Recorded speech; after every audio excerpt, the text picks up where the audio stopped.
जी मेरा एक प्रश्न ये है कि काल भैरव शराब क्यों पीते हैं। दूसरा मेरा एक प्रश्न है कि मैं जिस समाज से हूँ हमारे यहाँ मतलब जीव हत्या को बिल्कुल पूरी तरह से दोषी माना जाता है, लेकिन गुरुजी मैंने जिस समाज में शादी की है उसमें मुझे जानकारी नहीं थी पहले, बट उधर ऐसा है कि कुल देवी को पूजते हैं जिसमें आप समझ सकते हैं गुरुजी उसमें बलि का प्रयोग होता है, जिसके मैं पूरा खिलाफ हूँ। मेरे को 15 साल हो गए हैं, मैं अपने बहुत समय से सर्वाइव कर रही हूँ इंदौर में, लेकिन अभी तक भी सेटल नहीं हो पाई। कभी कभी लोग कहते हैं कि शायद यही परेशानी है जिसकी वजह से आप सर्वाइव कर रहे हो, क्योंकि मैं मतलब बलि के कारण आपको दिक्कत होती है। हाँ मतलब मैं उस चीज़ को अभी तक एक्सेप्ट नहीं कर पाई हूँ। मैं बोलती हूँ मैं इस चीज़ को फॉलो नहीं करूँगी, तो सभी लोग बोलते हैं शायद तुम इसी वजह से अभी तक सर्वाइव कर रही हो, परेशान रहती हो, तो क्या क्या करना चाहिए मुझे जिसकी वजह से मैं इन सब चीज़ों को। काल भैरव मदिरापान क्यों करते हैं, पहला प्रश्न था आपका। काल भैरव देखो, भैरव 8 प्रकार के हैं।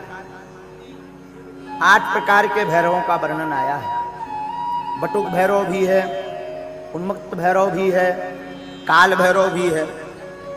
जो मदिरा पान करने वाले भैरव हैं वो तामसी प्रवृत्ति के भैरव हैं। जो गंदी शक्तियां हैं उन शक्तियों को हटाने के लिए जो निकृष्ट आत्माएं होती हैं उन निकृष्ट आत्माओं को हटाने के लिए काल भैरव को नशा में चूर करके और जो है उससे वो काम करवाए जाते हैं। तो तामसी प्रवृत्ति होने के कारण, तामसिक भाव होने के कारण काल भैरव को मदिरा लगती है।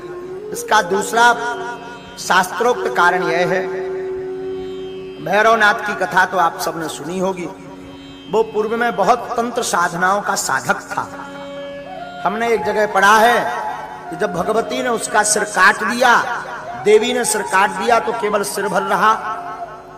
तो उसकी जो साधनाएं थी तंत्र साधना, वो उससे बार बार कहती थी कि मुझे जो है मदिरा पान करवा, गंदा भोजन ला, वरना मैं तुझे खा जाऊंगी। उन तंत्र विद्याओं को पिवाने के चक्कर में काल भैरव ने यह दृढ़ संकल्प लिया कि अब आज से हमारी पूजा में मदिरा लगेगी। ये कारण है, इसलिए काल भैरव को जो है मदिरा चढ़ती है। फिर आपने दूसरा प्रश्न किया बलि प्रथा का क्या करना चाहिए। हमारे दिमाग पर बड़ा तनाव बनता है। कोई देवी ऐसी है जो बलि लेती हैं, बुरा न मानना, सब लोग बैठे हैं। बलि प्रथा पर हम यही कहेंगे, संसार में ऐसी कौन सी मां होगी जो अपने पुत्र की बलि खाती होगी। ऐसी कौन सी मां होगी जो संसार में अपने पुत्र का मांस खाती होगी। हमने शास्त्र दुर्गा सप्तशती में पढ़ा है, कुपुत्रो जायते कुचदपि कुमाता न भवति। पूत कपूत हो सकता परंतु माता कुमाता नहीं हो सकती है। अब रही बलि वाली बात, कुछ कुप्रथा, अभ्रंश प्रथा ये बलि वाली चली है, जिसमें देवी कभी बलि नहीं लेती हैं। देवी के रूप का नाटक करने वाली जो जोगनियां होती हैं, वो जोगनी, भोगनी, योगनी, जिन जिन नामों से जाना जाता है, तो वो निकृष्ट शक्तियां जो है साथ वाले, जैसे महाराज जी यहाँ तो दक्षिणा लगत नहीं है, लेकिन आसपास वाले जो है सो इन्होंने मोटी मोटी गड्डी लगत।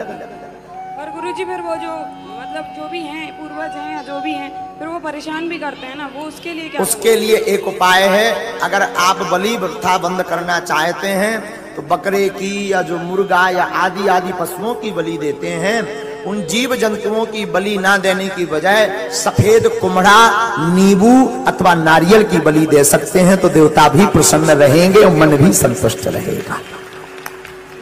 कुम्हड़ा की परंपरा आई है। हम ब्राह्मण भी दिलवाते हैं। जब हम अनुष्ठान देवी का करवाते हैं तो हवन के दिन ब्राह्मण भी बलि देता है, लेकिन किसी जीव का नहीं देता, कुम्हड़े का। कुम्हड़ा का फल होता है, कुम्हड़े के फल में लाल सिंदूर लगा करके और चाकू से उसे काट दिया जाता है, तो बलि की बलि हो जाती है और मन में दोष भी नहीं लगता है।